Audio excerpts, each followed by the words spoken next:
Le parquet est posé, mais on va avoir encore pas mal de travail dans ces petites pièces. Il faut qu'on avance sur la pose des corniches. Et donc ça nécessite de terminer intégralement le raccordement électrique jusqu'à chacune des prises, et aussi et surtout il faut pas qu'on oublie de tirer nos câbles pour l'informatique, parce que ça on l'a pas encore fait, on l'a laissé en stand-by. C'est pour ça qu'on a ressorti le rouleau, pour être sûr de pas oublier. Il va falloir aussi qu'on pose l'habillage du galandage, et puis après on pourra passer à l'habillage des murs, donc coller nos cimaises et nos petits rectangles, et on va faire un motif un petit peu différent que ce qu'on a fait dans la chambre la dernière fois. I don't know why you left me bleeding. With a broken heart, tell me if I deserve this feeling. I thought that you know that we had something special till you end up all this way. Please tell me why you left me bleeding.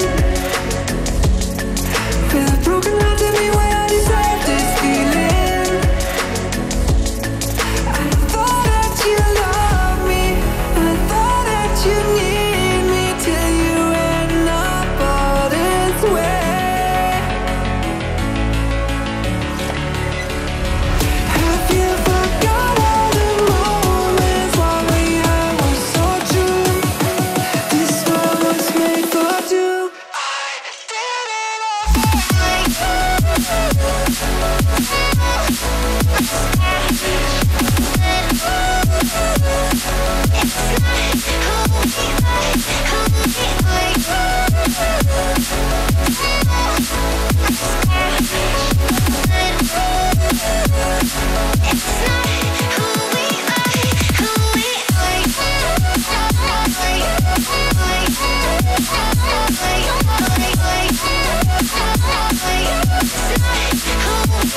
Voilà, toutes les plinthes sont découpées. Donc les plinthes, c'est toujours les mêmes, hein, c'est les plinthes Orac.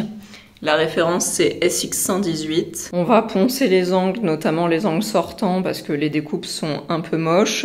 Et puis au coin, certains coins, ça rentre pas très bien parce qu'il y a des merdouilles sur le mur. Donc du coup, on va enlever les petits bouts des séparations pour pouvoir faire tout rentrer nickel. Et avant de coller, on n'oublie pas de tirer nos câbles informatiques.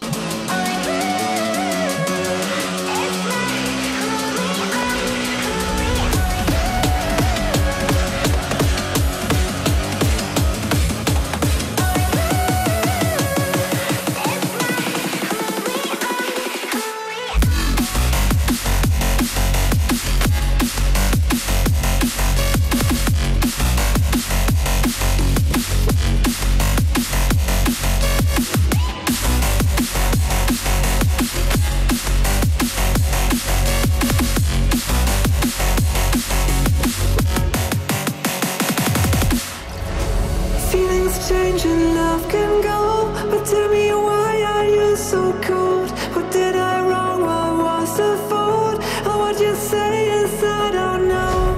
Feelings change and love can go, but tell me why are you so cold? Avant de finir la pose des plinthes, il faut qu'on installe l'habillage du galandage. Le kit d'habillage, on l'a acheté en plus de la structure, et c'est ce qui va permettre de recouvrir les rails pour une jolie finition. What did I wrong? What was the fault?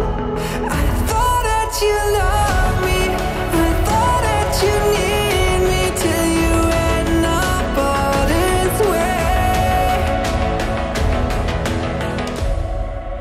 Bah, notre truc est trop long, mais ils disent de couper à cette mesure, ils sont cons eux aussi. Il faut couper avec 1 mm de moins ou 2 mm de moins, parce qu'il faut que ça rentre en dessous de ça. Deuxième essai.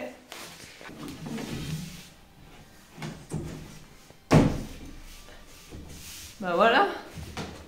Oh, du coup, ça va nous permettre de savoir où positionner notre sabot.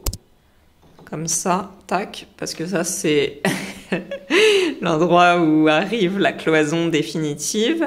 Et normalement, dans le kit d'habillage, il y a des petites baguettes plates qui servent à cacher la jointure. Mais bon, nous on trouve ça moche.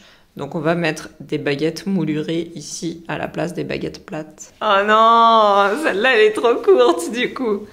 Donc là on a pris 2 mm et en fait il y a un peu trop de jeu. Bon c'est pas grave, on comblera avec de la pâte à bois. Du coup bah la suivante on va faire 1 mm. Troisième essai sera-t-il le bon?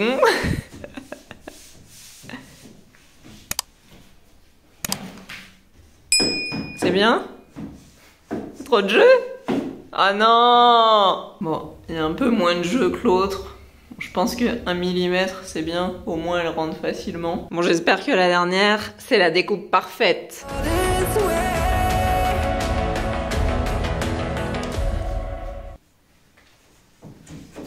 Waouh! Ah non! Finalement, c'était la première partie. Bah, la première, elle était trop longue. Non, la première, elle galère un peu à rentrer, non? Elle gondole.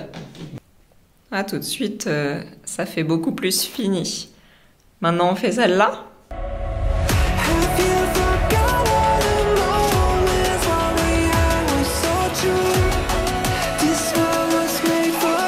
Oui, bah, ça doit se mettre comme ça, mais c'est la mesure du montant de l'autre côté. On s'en fout. Bah, ça passait par là. Ça passe pas sur le premier? Parce que là, on passe dans l'autre. Ok, bah donc c'est que la mesure est bonne.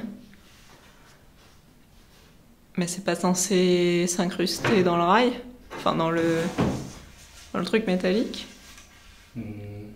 Non. Ah bon? Bah comment ça tient? Ah oui, c'est ces trucs-là, là. Les petits machins gris. Faudra percer les montants. Ok, dernière. Oh waouh, ça rentre pile poil. Nickelous. Ah oui, en fait c'est bien parce que finalement les couvre-joints ou les baguettes ou machin, ils vont couvrir les parties où c'est découpé un petit peu trop.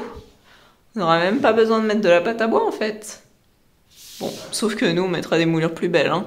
Ouais, je me demande s'il faudrait pas les mettre plus des moulures après. Et après on met une grosse moulure après. Ah je sais pas, moi je trouve que c'est quand même vachement plat. Trop chargé peut-être.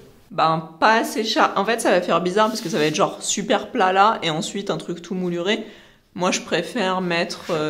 Directement une grosse moulure. Hein. Ouais, directement... Ok. Ouais, on met une grosse moulure et puis ça fera exactement le même effet. Ouais, ouais. Dites-nous ce que vous en pensez. Grosse moulure ou couvre-joint plus grosse moulure? Ou couvre-joint et petite moulure? Ah, c'est cool. Ça fait plaisir. Bon, bah, je crois qu'on peut s'arrêter là pour aujourd'hui. On a reçu hier soir nos poignées pour le placard de la chambre, le grand dressing qu'on a fait sur mesure, et je suis plutôt contente parce que je savais pas trop à quoi m'attendre en termes de qualité, même si j'avais demandé au vendeur de m'envoyer les photos avant de commander le produit. Donc j'ai commandé 2 types de poignées différents, des grandes pour les grandes portes et des petites pour les petites portes, et du coup j'ai reçu ça. Donc ça c'est le modèle petit, et il y a celui-ci, ça c'est le grand. Donc le grand il fait 42 cm, et le petit il fait un peu moins de 10, je sais plus, 96 ou 98, je sais plus exactement. J'ai commandé les deux sur AliExpress au même vendeur, et au final il y avait des réducs et tout. Au total j'en ai eu je crois pour 43 €, 7 grandes poignées comme ça et 9 petites comme ça. Elles sont en métal, et la couleur est plutôt jolie. Donc je vais vous montrer ce que ça donne sur l'armoire. Donc on se trouve maintenant dans l'espace dressing de notre chambre. Donc les grandes poignées, elles vont, comme je vous le disais, aller sur les portes basses, et les petites, elles vont aller sur les petites portes en haut.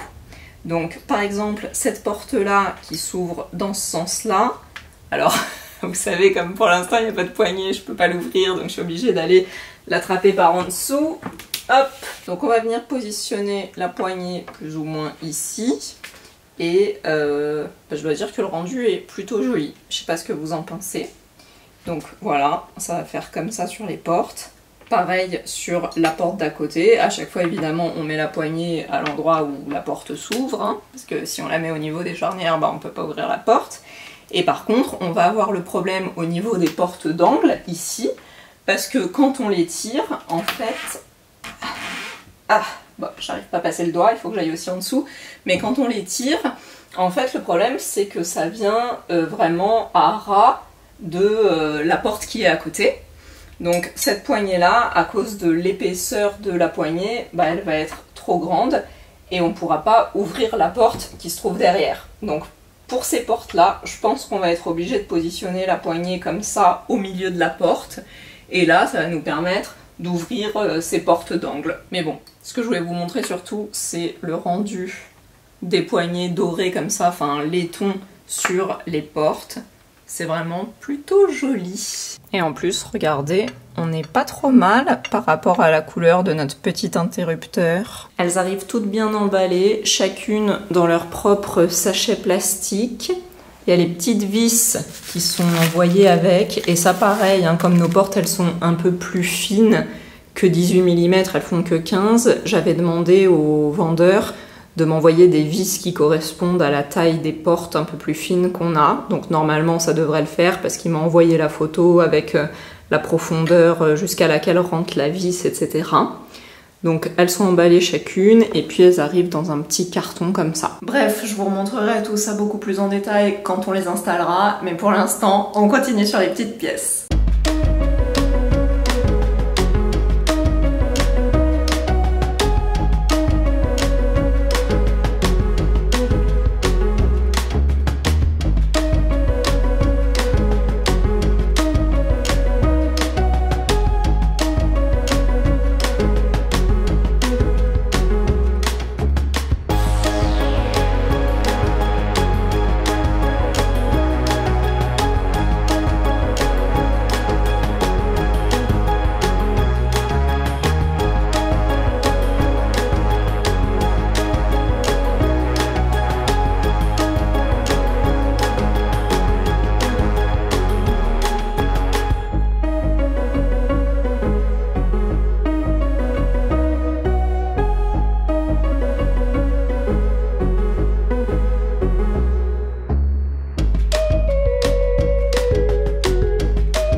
Des sabots et des baguettes et des plinthes et tout ça, ça permet de venir cacher la misère. Donc tous ces petits défauts là, les découpes mal faites, les murs cassés, les vis qui sont pas rentrées, et ben tac, on vient mettre un sabot et ni vu ni connu, tout disparaît.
J'en connais un, c'est un obsédé du serre-joint. Alors, ce qui est trop marrant, c'est que ces sabots-là, ils ont eu la totale. Et par contre, ceux-là, eh ben, on s'en fout. On n'en a pas assez. Ah ben, on n'en a pas assez, forcément. Il y en a à peu près 40 ici. On aurait pu en prendre la moitié et les mettre là-bas.